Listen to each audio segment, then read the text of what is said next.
5절. 우리 주님은 위대하시며 능력이 많으시니 그의 슬기는 헤아릴 수 없다.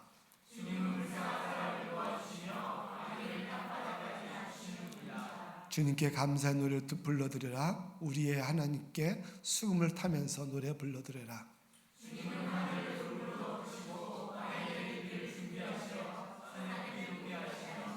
들짐승과 하는 까마귀 새끼에게 먹이를 주신다.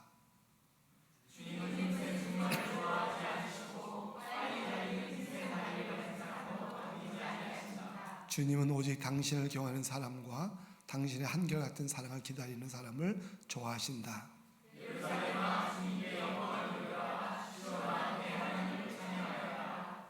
아멘.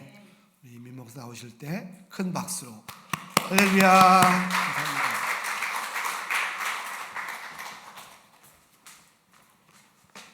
네, 할렐루야. 여러분 같이 말씀을 나누게 되어서 너무나 기쁘고 감사합니다. 오늘 말씀 잠깐 나누기 전에 잠깐만 제가 기도하고 시작하겠습니다. 하나님 아버지 감사합니다. 오늘 저희들 주님 앞에 나왔습니다.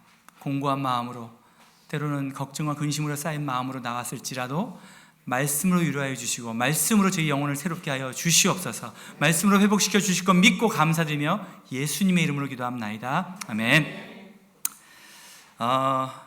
제가 지난번에 한번 히브리서 말씀을 가지고 말씀을 전하면서 서두에 이렇게 시작했어요. 하나님을 세상에 있는 직업으로 비유해 봅시다 하면서 히브리서를 했기 때문에 히브루스 이렇게 해서 하나님이 커피를 만드시는 하나님 이렇게 해서 바리스타로 제가 했었고요. 또 하나님을 어떻게 비유할 수 있을까요? 누구든지 좋습니다. 얘기해 보세요. 하나님을 세상의 직업으로 비유해 보시면 뭐가 있을까요? 네, 의사, 그죠? 우리를 고치시는 라파의 하나님. 또, 네? 변호사, 우리를 변호해 주시는, 맞아요. 우리 죄를 변호해 주시는 하나님. 또, 아티스트, 예. 세상을 만드시는, 너무나 멋지게 만드시는 그 디자이너, 멋진 디자이너 하나님이시고요. 또, 우리를 가르치시는 선생님이 되실 수도 있고요. 저는 오늘 예수님, 하나님의 새로운 모습을 보여드리겠습니다. 사진 보여주세요. 뭘까요 이게? 엿장수죠. 엿장수. 예전에 기억나시는 분 계실지 모르겠어요. 저는 실제로 이분들한테 많이 가서 엿을 사다 먹었습니다. 집에 있는 병들을 가지고 나가가지고요, 그죠? 주면 엿을 저렇게 기다란 특이한 칼이에요. 그걸로 딱딱 잘라가지고 이렇게 주시는 거예요. 그리고 아이들이 정말 그 당시에 먹을 게 아무것도 없었던 것 같아요. 정말 엿장수 나타나면 애들이 저렇게 모여가지고 이렇게 보고 있고 하나 얻어 먹을까 하는 그런 분이셨어요. 그러니까 오늘 엿장수라는 말이, 왜 아이들 병 똑같은 걸 가져왔는데 어떤 애는 좀 크고 어떤 애는 작잖아요. 그러면 애들이 이거 왜 작아요? 막 얘기하잖아요. 그러면 아저씨가 얘기하시는 게 뭐라 하죠? 엿장수 마음이야 이렇게 얘기하시잖아요. 그러니까 그 엿장수의 마음처럼 하나님도 하나님의 주권이 있다라는 거예요. 어떻게 보면 하나님 마음대로 하셔? 어떤 그런 불공평함을 느낄 수도 있어요. 사실은 성경에 보면 이건 좀 불공평하다라는 이야기를 할 수 있는 것들이 저희 입장에서는 많이 있습니다. 어떤 것이 있을까요? 첫 번째 나오죠. 창세기에 가인과 아벨. 가인과 아벨의 제사는 받지 않으시고 아벨과 아벨의 제사를 받으셨다는 거예요. 거기는 이유가 있죠. 또 에서와 야곱, 형제잖아요. 형제인데 사실 인간적으로 봐서는 어떻습니까? 에서가 힘도 세고요, 사냥도 잘해가지고 맛있게 음식 만들어서 아버지에게 이렇게 주기도 하고 그런 아들이었었어요. 그럼에도 불구하고 하나님께서는 말씀에 말라기의 1장에 보시면 내가 야곱은 사랑하였고 에서는 미워하였다, 그런 말씀이 있어요. 그리고 또 창세기 출애굽기 33장에 보시면 내가 긍휼히 여길 사람을 긍휼히 여기고 내가 불쌍히 여길 사람을 불쌍히 여긴다, 이런 말씀이 있어요. 이렇게 나와 있는 것처럼. 또 로마서 9장에도 하나는 귀히 쓰는 그릇으로 내가 만들고 하나는 천이 쓰는 그릇으로 만들겠다. 그러니까 토기장의 비유죠. 그러니까 하나님의 주권이 있다라는 거예요. 오늘 말씀을 여러분 대하기 전에 먼저 하나님의 주권에 대해서 여러분 인정하시고 또 그것을 억셉트 하시고 말씀을 들었으면 좋겠습니다. 이처럼 하나님은 주권이 있으시다라는 거예요. 하나님의 생각이 있으시고 하나님 마음이 있으시다라는 거예요. 그렇게 되면 하나님 마음대로 하세요? 근데 공평한 것이 뭐냐면 우리에게도 뭘 주셨죠? 자유의지를 주셨어요. 그러니까 우리에게 자유의지 주지 않고 하나님 마음대로 하면 어떻습니까? 그거 독재자잖아요. 그죠? 마음대로 하니까. 근데 그게 아니라 하나님께서도 주권을 가지고 계시고 우리에게도 자유의지를 주셨어요. 그러니까 사실은 공평한 것입니다. 우리가 선택하는 것입니다. 자, 1절 말씀 보시겠습니다. 1절 말씀 보시면 오늘 본문은 어떤 말씀이냐면 하나님께서 우리에게 말씀해 주셨습니다. 할렐루야, 우리의 하나님께 찬양함이 얼마나 좋은 일이며 하나님께 찬송함이 얼마나 아름답고 마땅한 일인가, 이렇게 나와 있어요. 그러니까 이 시편 기자는 뭔가 굉장히 기쁘고 감사한 일이 있죠. 이 배경을 찾아보니까 사실은 시편이라는 것은 주로 다윗이 썼지만 솔로몬도 쓰고 뭐 아삽의 노래, 고라 자손의 노래, 뭐 심지어는 모세도 쓴 글이 있습니다. 그러니까 여러 사람들의 그런 시편을, 노래를 다 모아놓은 것이 시편입니다. 그래서 이 오늘 147편은 전쟁에서, 그러니까 포로에 된 삶, 바벨론으로부터 포로 귀환 때 쓰여진 그 시편이었습니다. 그러니까 보니까 굉장히 마음 가운데 기쁨이 있고 정말 감사함이 넘치는 그런 찬양입니다. 그래서 오늘 1절을 자세히 보시면 첫 번째 하나님이 좋아하시는 사람에 대해서 나옵니다. 보시면 하나님이 좋아하시는 사람의 첫 번째가 뭐냐면 찬양하는 사람이라는 거예요. 다시 본문을 보여주십시오. 그래서 보시면 찬양함이 얼마나 좋은 일인가를 제가 원어를 찾아보니까 즐겁다, 기쁘다, 막 내가 뭐 좋아하는 일을 하는 그런 기쁨이 넘치는 그런 단어입니다. 그리고 또 찬송함이 그 얼마나 아름답고라는 이야기를 찾아보니까 아름답다라는 게 어떻게 표현이 될 수 있을까 찾아봤더니 달다라는 얘기가 나와요. 황홀하다, 달다. 여러분이 좋아하시는 게 뭐가 있으십니까? 초콜릿? 아까 아이스크림도 얘기하셨어요. 저는 꿀, 뭐 이런 겁니다. 그러니까 먹었을 때 너무 달고 좋고 감사하고 기쁘고 이런 것들이 있다는 거예요. 하나님을 찬양할 때 그런 마음이 있다는 것입니다. 왜 그러냐면 그 다음에 또 좋은 말씀이 나옵니다. 마땅한 일이다. 마땅한 일이다. 그 영어를 찾아보니까 핏하다. 뭔가 딱 맞다라는 얘기가 나와요. 그걸 딱 들으니까 제가 이제 또 의료 회사에서 일을 하다 보니까 피팅룸이 생각이 나는 거예요. 피팅룸이 어떻습니까? 여러분 자매님들 이렇게 오시면 옷을 여러 개를 막 골라요. 자기가 예쁘게 생각하는 걸 가지고 와서 저희는 이제 리밋이 5개예요. 5개 옷을 딱 가지고 피팅룸에 들어가셔서 자기가 막 입어보잖아요. 입어보고 나올 때 그 표정을 딱 보면 저 사람이 지금 옷을 살 건지 안 살 건지 딱 알 수가 있어요. 옷을 시큰둥하게 나오면서 옷을 5개를 여기에 팔에 딱 걸고 나오시면 다 안 사는 거야. 근데 이렇게 양손으로 나눠 들면 한쪽은 사는 거고 한쪽은 안 사는 거야. 그러니까 이게 자기가 예뻐서 딱 했는데 입었을 때 딱 맞으면 어떻습니까? 기분이 너무 좋죠. 너무 예뻐. 스스로 딱 보면서 너무 예뻐 이러면서 이제 자기가 막 이렇게도 입어보고 사진도 찍어보고 나와서 사는 거예요. 그러니까 몸에 딱 맞는 옷을 입었을 때 이렇게 좋은 것처럼 하나님은 우리에게 핏하게 해주신다는 거예요. 뭐냐면 찬양이라는 거예요. 다음 말씀 보여주십시오. 같이 읽겠습니다. 시작. 이 백성은 내가 나를 위하여 지었나니 나의 찬송을 부르게 하려 함이니라. 이사야 말씀입니다. 그러니까 하나님이 만드신 목적이 뭐냐면 우리를 찬송케 하는, 하나님을 영화롭게 하는, 하나님을 높여드리기 위해서 만드셨다는 거예요. 그러니까 그게 우리에게 목적이라는 겁니다. 우리가 고무장갑을 샀어요. 설거지 하려고. 근데 그걸로 음식을 먹는다거나, 그러니까 그거 사용하는 용도가 아닌 걸 사용하면 안 된다는 거예요. 바로 그것처럼 우리는 하나님을 찬송하기 위해서 만들어졌기 때문에 우리가 찬송할 때 아까 그 꿀처럼 달달하는 거예요. 너무 기분 좋고 황홀하다라는 거예요. 여러분 오늘 찬양하시면서 어떠셨습니까? 좋으셨죠? 네. 하나님께서 여러분의 찬양을 받아주시는 그때 그 기쁨은 이루 말할 수가 없어요. 저는 진짜 사실 아마 제가 제일 은혜를 받습니다. 정말 저는 찬양 인도하지만 인도하는 게 목적이 아니라 제가 하나님 앞에 서서 찬양을 드릴 때 너무 기쁘고 너무 감사하고 좀 황홀합니다. 정말. 여러분도 찬양하실 때 그럴 수 있다는 것입니다. 여러분 언제 찬양하십니까? 기쁠 때 슬플 때 하시지만 여러분 정말 항상 찬양이 넘치면 그 마음 가운데 기쁘시고 또 하나님이 주시는 그 평안이 넘치실 것을 믿습니다. 그래서 하나님이 기뻐하시는 사람 첫 번째 찬양하는 사람 되시는 여러분 되시길 모두 주님의 이름으로 축원드립니다. 아멘. 두 번째 말씀 봐주십시오. 하나님이 좋아하는 사람은 어떻습니까? 마음이 상한 사람입니다. 이게 무슨 말이에요? 하나님이 기뻐하시는 사람이, 좋아하시는 사람이 마음이 상한 사람이라는 거예요. 왜 그럴까요? 말씀을 봐주십시오. 같이 읽겠습니다. 주님은 우리를 세우시고 흩어진 우리를 모으신다. 마음이 상한 우리를 고치시고 우리의 아픈 곳을 싸매어 주신다. 제가 이스라엘을 다 바꿔서 우리라고 했어요. 그러니까 우리가 마음이 상할 때, 우리가 상처를 입었을 때, 그때가 바로 하나님의 긍휼하심을 입을 수 있는 찬스라는 거예요. 마음이 상하고 힘든 건 물론 힘들고 어려운 일이죠. 하지만 여러분 꼭 기억하셔야 될 게 뭐냐면, 여러분이 힘들고 쓰러지고 아프고 상처 났을 때 바로 그때가 하나님의 긍휼하심, 하나님의 불쌍히 여기심을 입을 수 있는, 하나님의 그 축복의 통로가 될 수 있는 그 기회라는 것입니다. 하나님은 아까 뒤에 또 말씀을 읽겠지만 튼튼한 사람, 힘센 사람, 에서처럼 뭐 잘한 사람, 잘난 사람을 원하시지 않습니다. 하나님께서는 약한 사람을 원하십니다. 약한 자를 부르시는 하나님이십니다. 다음 말씀 봐주십시오. 그 다음 말씀 이거 됐습니다. 그거 됐습니다. 그거 전에. 예.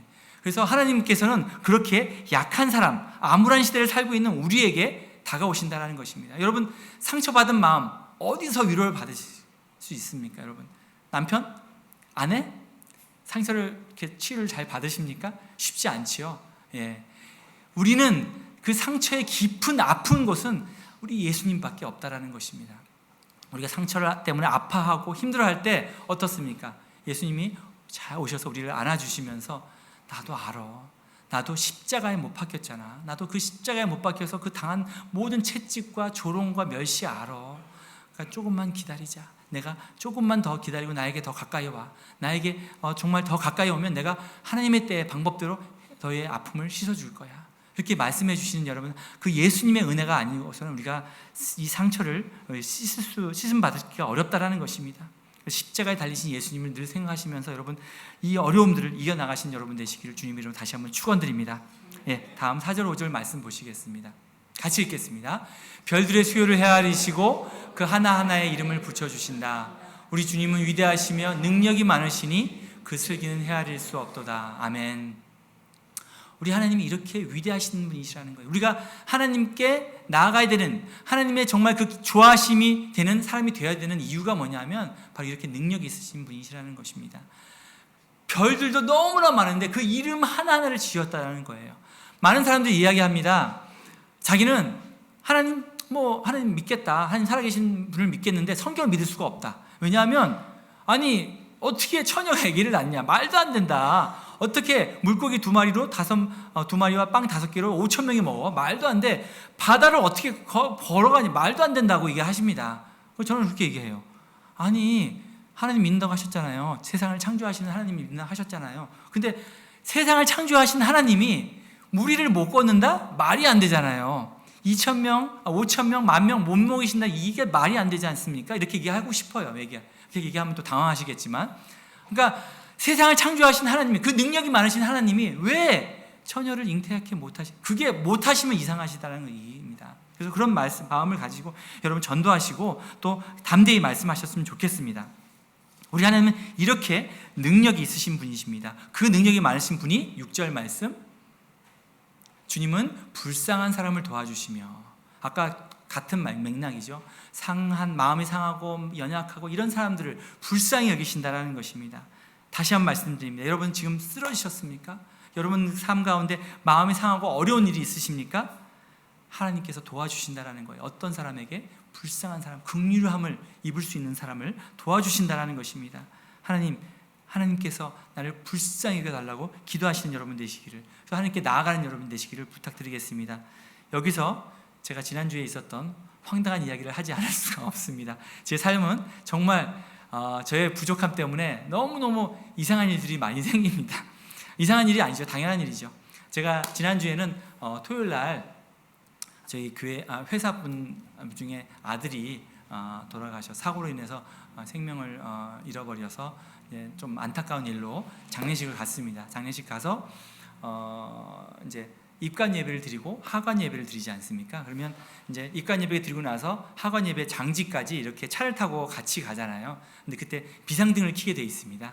근데 비상등을 켜놓고 이제 따라가다가 제가 이제 입관 예배 드리러 갔는데, 이렇게 예배 드리면서 이렇게 보니까 차들 중에서 이게 그 비상등을 계속 켜놓은 차가 있어요. 그래서 제가 속으로 아유 저 차들 배터리가 다 이렇게 하면 참 어려움이 있겠다. 그러면서 생각하면서 좀 흉을 봤죠. 아유 이렇게 비상등을 켜놓고 오셨지? 정신이 없으신가 보다. 그리고 이제 저는 예배 드리면서 제 차는 어떻게 됐나 잠깐 생각했는데 제가 분명히 끈 것 같아요. 그래서 껐구나. 나는 껐지. 아유.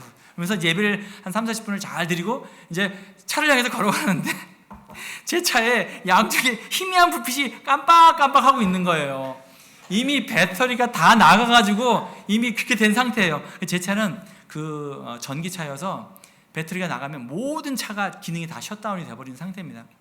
제가 예전에 한번 그렇게 해서 너무 어려운 일을 당한 적이 있었습니다. 그래서 결국은 긴 스토리를 짧게 하면 제가 트리플 A를 불렀는데 그게 오면서 그 오퍼레이션의 그 잘못된 이야기를 통해서 토잉카가 와야 되는데 배럴이 차가 왔고, 토잉카가 왔는데 또 연락이 잘못돼가지고 2개가 왔고, 결국은 제가 트리플 A를 차가 4대를 불렀어요. 그러니까 제가 3번을 부르면 1년치가 다 끝나버리고 4대를 부르는 순간부터 차지를 하게 되는 거예요. 100불을 차지하더라고요. 그래서 제가 너무 그런 속상한 일, 그 4대를 부르는 동안 제가 얼마나 기다렸겠습니까? 한 차당 40분에서 1시간을 기다렸어요. 그러니까 제가 아침 8시에 갔는데 집에 오니까 5시가 됐는데 그동안 아무것도 못 먹고, 한 분이 제가 너무 불쌍해 땅바닥에 앉아 있으니까 너무 불쌍해서 이거 음료수 좀 먹으라고 이렇게 주시는, 제가 거의 홈레스처럼 땅바닥에 주저앉아 있었어요. 너무 힘들어서 아무것도 못 먹고. 근데 감사한 것은 제가 그때 계속 외친 게, 하나님 저 불쌍히 여주세요. 정말 도와주세요. 이게 오늘 왜 이렇게 일이 꼬입니까? 하루 종일 다 날린 거예요. 제가 마지막 정말 기도하고 있는데 그 차를 결국은 제가 토잉을 해서, 아무 방법이 없으니까 토잉을 해서, 그러니까 뭐냐면 차징 스테이션에 가서 차징을 하면 제가 될 줄 알았는데 그게 안 되는 거예요. 차징 스테이션에 갔더니 제 차가 너무 오래된 차여서 그 차징이 안 맞는 거예요. 그 기계가 안 맞아서 또 다른 데로 또 갔어요. 갔더니 거기 또 고장이 났나 봐요. 작동이 안 되는, 이런 식으로 해가지고 계속 일이 꼬이면서 결국은 딜러로 가는 그런 상황이 됐었어요. 근데 마지막 토잉카가 와서 저를 점프를 딱 해줬는데 그 시동이 걸린 거예요. 제가 정말 하나님 도와주세요, 하나님 불쌍히 여겨주세요 했는데 시동이 걸려서 그걸 딱 보니까 1%가 된 거예요. 그 1%를 가지고 집에 갈 수 있는지 없는지 모르는 상태에서 떠났는데 막 달리고 프레이를 달리고 있는데 이게 1이 됐다가 0이 딱 되는 거예요. 근데 그 순간 얼마나 놀랐겠어요. 근데 다행히 이제 제 차는 그 가스로도 갈 수 있는 차인데, 이게 무슨 정기적인 프로블럼이 있으면 서버릴 수도 있잖아요. 프리에 달리다가 서버리면 어떻게 사고가 날 수 있잖아요. 정말 눈앞이 캄캄했는데 하나님 도와주세요 했는데 저 거기서 소리를 질러서 하나님 도와주세요 이렇게 딱 봤더니 다행히 이 가스가 시작된 거예요. 그래서 집에 무사히 들어가고 다시 차가 지금 잘 운행되고 있습니다. 그러니까 이게 마음이 너무 쫄았던 거예요. 하루 종일 집에 와서 5시에 왔는데 아무것도 못 먹고 그냥 자버렸어요. 너무 피곤하고 막 너무 지쳐가지고. 근데 그런 상황에서도 하나님께서 도와주신다라는 거예요. 하나님이 참 바쁘신 하나님인 것 같아요. 제가 하도 실수를 많이 하고 이렇게 하니까, 그러니까 그런 상황에서도 하나님께서 도와주신다라는 것입니다. 그래서 우리 하나님께서는 그런 삶을 통해서 하나님을 찾게, 제가 아무 일 없었으면 하나님께 그렇게 하루 종일 기도했겠어요? 하루 왠지 저도 모르게 금식하면서 기도했던 것입니다. 그런 마음이 있었습니다.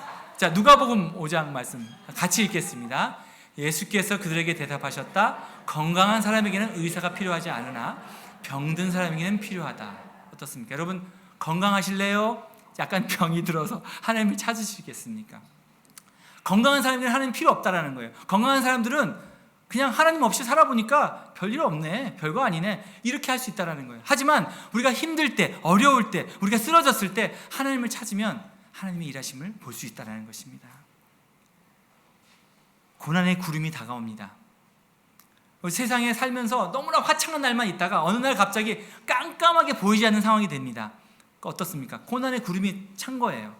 하지만 그 구름을 통해서 어떻습니까? 다음 말씀, 주님께 감사의 노래를 불러드려라. 하나님께 수금을 타며 노래를 불러드리라. 그 다음 말씀 같이 읽겠습니다. 주님은 하늘을 구름으로 덮으시고 땅에 내릴 비를 준비하시어 산에 풀이 돋게 하시며 들짐승과 우는 까마귀 새끼에게 먹이를 주신다. 구름을 왜 준비하셨다고요? 비를 준비하기 위해서. 이 우리 메마른 우리 땅에, 우리 마음에, 우리 삶에 하나님께서 그 단비를 주시기 위해서 구름을 만드셨다라는 거예요. 우리 그런 구름, 여러분 삶 가운데 깜깜할 때 여러분, 이것이 하나님이 만드신 구름이구나. 나의 삶을 이제는 해결해 주시고 나의 삶에 그 단비를 내려주실 그 구름을 만드셨구나. 그래서 비를 준비하시는 하나님이시면 여러분을 꼭 깨달으시는 여러분 되시기를 다시 한번 주님의 이름으로 축원드립니다. 아멘. 그래서 시인은 이렇게 감사하고 있는 것입니다. 또 감사하고 또 감사하고 있습니다. 10절 말씀 봐주시겠습니다. 세 번째, 하나님이 좋아하시는 사람은 하나님을 경외하는 사람입니다. 10절 말씀, 11절 말씀 같이 읽겠습니다. 주님은 힘센 준말을 좋아하지 않으시고 빨리 달리는 힘센 다리를 가진 사람도 반기지 아니하신다. 주님은 오직 당신을 경외하는 사람과 당신의 한결같은 사랑을 기다리는 사람을 좋아하신다. 여기에 키벌스가 있습니다. 세 번째, 첫 번째는 뭐죠? 하나님을 찬양하는 사람. 두 번째는 마음이 상한 사람을 좋아하시는데요. 세 번째는 당신을 경외하는 사람을 좋아하신다는 거예요. 경외한다는 말이 좀 어렵습니다. 그래서 제가 찾아봤는데 신명기 21장에 보시면 어떤 사건이 나오냐면 모세가 이스라엘 백성들을 다 데리고 나왔어요. 광야를 지나서 드디어 하나님을 만나는 그 신의 산 호렙산이라고 하죠. 그 산에 모였어요. 근데 하나님께서 그 호렙산 전체에 불을 태우시는 거예요. 여러분 한번 상상해 보세요. 산이 있는데, 우리 앞에 산이 있는데 그 산 전체에 불이 붙어서 그 불꽃이 성경에 보면 21장에 보시면 하늘을 닿았다고 해요. 막 불이 막 활활 타오르는 거예요. 모든 백성이 어떻습니까? 다 엎드려졌죠. 엎드려져서 막 두려워서 벌벌 떨고 있는 그런 장면을 상상해 보시기 바랍니다. 그런데 여러분 그 상황에서 엎드려 있는데 마음에 어떤 마음이 오냐면 그 하나님은 너무 위대하고 너무 무서워요. 하지만 엎드려 있는데 생각해 보니까 와, 우리가 이런 하나님을 믿고 이런 하나님을 따르고 있지, 만약에 적들이 우리에게 오면 어떨까? 이렇게 산을 태우시는 하나님인데 적들도 물리칠 수 있는 위대하신 분이구나. 그 마음에 평안이 있다라는 거예요. 그러니까 두렵고 떨리는 마음이 있지만 이 하나님이 우리를 사랑하시고 우리를 인도해 주신 분이라는 걸 믿기 때문에 우리 마음 가운데 평안이 있고 기쁨이 있다라는 거예요. 안도감이 있다라는 것입니다. 바로 경외함이 이런 것인 것 같아요. 하나님을 우리가 두렵고 떨리는 마음은 있지만 두렵고 떨려서 도망갈까요? 아니요. 더 가까이 붙어 있어야 돼요. 왜냐하면 그 하나님은 능력의 하나님이시기 때문에, 별의 수를 다 헤아리시고 이름을 붙이시는 그 위대하신 하나님이시기 때문에 우리가 그분에 가까이 갈 수 있는, 그분을 믿고 따를 수 있는 그것이 바로 경외함인 것 같습니다. 또 경외함에 재미있는 예화가 있습니다. 욥이 있죠. 욥 어떻습니까? 마귀가 세상을 막 돌아다녀요. 그러다가 하나님 앞에 섰어요. 그럴 때 하나님께서 너 욥이란 사람 봤어? 이렇게 자랑하시는 거예요. 욥이 너무 흠도 없고 죄가 없고 나를 정말 신실하게 경외하는 사람이라고 얘기하는, 그러니까 욥의 삶을 보면 경외함이 어떤 것인지 알 수 있습니다. 어떻게 했어요? 너무나 부자이기 때문에 그 양들도 많았어요. 양을 털을 깎고 나면 항상 잔치를 벌립니다. 그러니까 잔치가 굉장히 많았을 것 같아요. 부자니까. 그러면 잔치를 막 벌리면 이제 술도 마시고 여러 가지 있었는데 항상 그런 잔치가 끝나고 나면 자식들을 위해서 혹시나 알게 모르게 지은 죄가 있다라면 하나님께 사함 받기 위해서 제사를 항상 드렸다라는 거예요. 그만큼 항상 주위를 돌아보고 내가 죄 지은 게 있나 없나를 돌아보는 그런 삶이었다는 거예요. 그래서 하나님께 항상 회개하며 나아갔다는 그런 삶입니다. 그것이 바로 경건의 모습이라는 거예요. 또 경건의 모습이 어떻습니까? 누구한테 볼 수 있을까요? 고넬료 한번 말씀 보여주십시오. 고넬료라는 사람이 있습니다. 가이사의 고넬료라는 사람이 있었는데 그 사람은 이탈리아 부대라는 로마 군대의 백부장이었어요. 그런 경건한 사람으로 온 가족과 더불어 하나님을 두려워하며, 이게 경건한 삶이죠. 경외하는 삶이죠. 유대서 백성에게 자선을 많이 베풀며 늘 하나님께 기도하는 사람이었다. 경건된 삶, 바로 이거죠. 로마 군대 백부장이었으면 그 당시에 제일 힘이 있는 막강한 사람이에요. 식민지의 사람들한테는 막 할 수 있는 사람이에요. 막 폭력을 행할 수도 있고 막 착취할 수도 있고. 하지만 어떻습니까? 이 사람이 하나님을 경외하기 때문에 어떻습니까? 자선을 많이 베풀었다라는 거예요. 식민지 사람들한테 그렇게 할 필요가 없잖아요. 근데도 불구하고 자선을 많이 베풀고 하나님께 기도하는 사람이었다라는 것입니다. 이 모습을 여러분 기억하시기 바랍니다. 자선을 많이 베풀고 도우고 섬기는 모습, 사실 여러분이 지금 하고 있는 삶입니다. 그리고 또 기도하는 삶, 이것이 하나님을 경외하는 삶입니다. 이스라엘 백성들의 모습, 또 욥의 모습, 고넬료의 모습을 통해서 경건되이 사는 것, 또 하나님을 경외하는 모습이 바로 이런 것이라는 것입니다. 바로 이런 사람을 하나님께서 어떻게 하신다고요? 좋아하신다라는 거예요. 기뻐하신다라는 거예요. 이런 하나님을 경외하는 삶, 하나님을 두려워하지 않은 사람. 애들 중에서 제일 미운 애들이 어른 무서운지 모르는, 그죠? 어른 무서운지 모르는 사람. 그러니까 아뢰이 없는, 그거 정말 화나잖아요. 그러니까 하나님도 마찬가지죠. 하나님께서 정말 하나님을 경외하기 때문에 내가 이렇게 합니다. 하나님을 두려워하기 때문에 이렇게 합니다. 이걸 너무 기뻐하신다라는 거예요. 마지막 네 번째, 어떤 사람을 기뻐하신다고 하셨죠? 하나님이 좋아하시는 사람은 하나님의 사랑을 한결같이 기다리는 사람, 기다릴 줄 아는 사람. 하나님의 사랑을 알아요. 근데 기다리지 못하면 아무 소용이 없는 것 같아요. 하나님 사랑을 알고 기다릴 줄 아는 사람, 바로 그런 사람을 하나님께서 너무 기뻐하신다는 것입니다. 우리의 복음의 핵심 중에 가장 중요한 것이 뭐냐면 우리가 무언가를 해서 구원을 받는 게 아니라는 거예요. 우리가 열심히 교회에 나와 섬기고 열심히 우리가 돈을 헌금을 내고 이래서 구원받는 게 아니라 그 모든 것은 구원받았기 때문에 너무 감사해서 너무 기뻐서 하나님께 드리는 거고 섬기는 것입니다. 그러면 그 구원의 실체는 무엇일까요? 바라보는 거예요. 믿음이라는 것입니다. 여러분, 그 믿음의 가장 큰 사건 중에 하나가 뭐냐면 모세가 이스라엘 백성들을 데리고 나왔을 때 사람들이 막 불평을 해요. 뭐 물도 없다, 배고프다, 너무 힘들다, 막 불평을 해요. 아니 자기들을 그 이집트의 그 폭정에서 데리고 나와서 해방시켜 줬는데 막 불평을 하는 거예요. 하나님 분노하셨죠?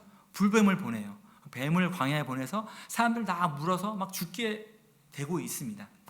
그때 모세가 깜짝 놀라가지고 하나님 앞에 중보기도를 합니다. 하나님 도와주세요. 하나님께서 이스라엘 백성들을 데리고 나왔는데 광야에서 죽게 하시면 안 되잖아요. 막 기도를 했더니 하나님께서 오케이, 그러면 네가 뱀을 하나 만들어라. 그래서 만들어서 그거를 바라보는 사람은 내가 살려주겠다. 뭡니까? 믿음이라는 거예요. 아파 죽겠고 내가 죽어가고 있는데 이걸 보면 살아난다라고 했을 때 그거를 우리가 믿을 수 있겠냐는 거예요. 근데 하지만 그것을 바라봤던 사람들 다 살아났던 것을 볼 수 있습니다. 마찬가지라는 거예요. 이 땅에서 지금 진짜 사람들이 원하는 게 뭡니까? 부와 명예와 권력과 쾌락이지 않습니까? 많은 사람들이 다 그것을 추구하고 있는데 우리 크리스찬들은, 우리들은 아니다, 그게 아니야. 예수님이야. 예수님이 삶에 여러분의 생명을 주실 분은 예수님밖에 없어라고 얘기했을 때 그것을 믿는 사람만이 살 수 있다는 것입니다. 구원받을 수 있다는 것입니다. 여러분, 그런 외침이 우리 삶 가운데 있었으면 좋겠습니다. 그럴 때 하나님께서 우리의 삶을 통해서 우리의 주위에 있는 사람들을 구원할 수 있다는 것입니다. 바로 구원받는 그 한 가지 조건은 바로 그것이라는 것입니다. 우리는 믿음이, 그러니까 제가 4가지 옵션을 드렸어요. 하나님께서 여러분을 좋아하고 기뻐하실 수 있는 4가지 옵션을 드렸습니다. 찬양하는 것, 또 우리 삶 가운데 어려움이 있을 때 여러분 주님 앞에 나가는 것, 또 무엇입니까? 또 경건하게 사는 삶, 그리고 하나님을 기다리는 삶. 이 4가지 중에 한 가지라도 여러분 기억하셔서 행하시면 하나님 기뻐하신다는 거예요. 그리고 그 4가지를 사실은 압축해서 한 단어로 하면 바로 오늘 말씀, 믿음이라는 것입니다. 마지막 믿음, 히브리서 11장 6절 말씀 같이 읽겠습니다. 시작. 믿음이 없이는 하나님을 기쁘시게 해드릴 수 없습니다. 하나님께 나아가는 사람은 하나님이 계시다는 것과 하나님은 자기를 찾는 자들에게 상 주시는 분이시라는 것을 믿어야 합니다. 아멘. 바로 그것이라는 거예요. 믿음이 있을 때 하나님을 기쁘시게 할 수 있다는 것입니다. 신앙생활도 마찬가지인 것 같아요. 여러분, 어려움이 올 때 여러분 더 믿음으로 나아가시는 여러분 되시길 부탁드리겠습니다. 한 가지만 말씀드리고 말씀을 마치겠습니다. 사실 제가 청년부 사역할 때 청년부들이 이제 서핑을 막 하자는 거예요. 제가 이제 그 친구들과 같이 놀아야 되니까 저도 피곤한 몸을 이끌고 맨날 아침마다 서핑을 새벽마다 찾아갔어요. 같이 가서 하는데, 서핑은 여러분 아시는 분은 아시겠지만 파도를 타서 해변가까지 쫙 밀려오는 그걸 이제 즐기는 거잖아요. 운동이잖아요. 그래서 기왕이면 파도를 멀리 있는 걸 타서 쭉 타고 와야지 재밌는 거예요. 보통 파도를 보시면 그 해변가 가까이서 막 깨지는 파도들이 있어요. 근데 그건 타면 너무 짧으니까 재미가 없어요. 그래서 그 파도를 넘어서 그 뒤에 있는 큰 파도를 타고 와야 되는 거예요. 근데 이렇게 보기에는 파도가 뭐 얕으니까 별로 힘들어 보이지 않아요. 근래 파도의 위대함을 경험하신 우리 미애 목님, 거의 죽을 뻔하신 파도가 굉장히 세요. 그러니까 작은 파도라고 생각하고 들어갔다가는 내 몸을 확 뒤집으면서 머리를 여러 번 땅에 박았어요. 그리고 뒤집히면서 어디가 위인지 아래인지 모르면서 물을 막 먹으면서 나는 살려고 일어났는데 그게 땅인 거예요. 내 거꾸로 된 상태에서 확 일어나는 거예요. 그러니까 땅을 머리를 막 박는, 계속 그런 경우가 많았었어요. 막 머리에 스크래치 나오고 막.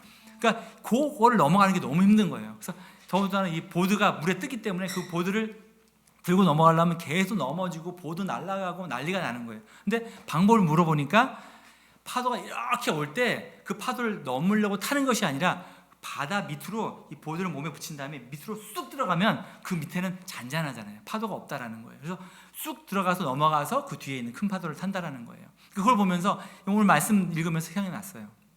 그렇구나. 우리가 두려움이 오고 걱정이 오고 파도가 올라올 때 그거를 피하려고 넘어가려고 막 발버둥 치는 것이 아니라 예수님을 보드를 가까이 하고선 깊은 바닷속으로 더 들어가 버리는 거예요. 더 두렵지만, 깊은 바닷속이 두렵지만 거기로 더 들어가 버리는 거예요. 여러분, 어려움이 올 때 여러분 한번 믿음을 가지고 더 깊이 한번 들어가 보시길 바랍니다. 믿음의 그 바다로 깊이 들어갈 때 수영을 못하면 바다는 정말 고통의 바다예요. 하지만 수영을 하게 시작하면 그 바다는 고통의 바다였던 것이 이제는 나에게 즐거움이 되고 기쁨이 되는 바다가 될 수 있다는 것입니다. 그래서 여러분, 믿음을 가지고 여러분 하나님 앞에 나아가시고, 믿음으로 가지고 나아가시면 하나님이 여러분을 좋아하시는 거예요. 여러분 좋아하시면 모든 게 게임이 끝나는 것입니다. 하나님이 기뻐하시는 사람, 좋아하시는 사람은 축복의 통로가 될 수밖에 없고요, 하나님께 귀하게 쓰임받을 수밖에 없습니다. 말씀 정리하겠습니다. 하나님이 기뻐하시는 사람, 삶 가운데 하나님을 찬양하는 사람입니다. 또 나의 연약함을 깨닫고 하나님의 긍휼하심을 받으려고 준비되는 사람, 아플 때마다, 쓰러질 때마다 하나님께 나아가는 사람입니다. 또 하나님을 경외함으로 내가 하나님이 기뻐하시는 것이 무엇인지 스스로 묻고 내 삶을 변화시키고 내 삶을 정리하고 돌아보는 사람입니다. 또 마지막으로 하나님을 변치 않는 그 사랑을 믿고 끝까지 인내하는 사람입니다. 이 모든 여러분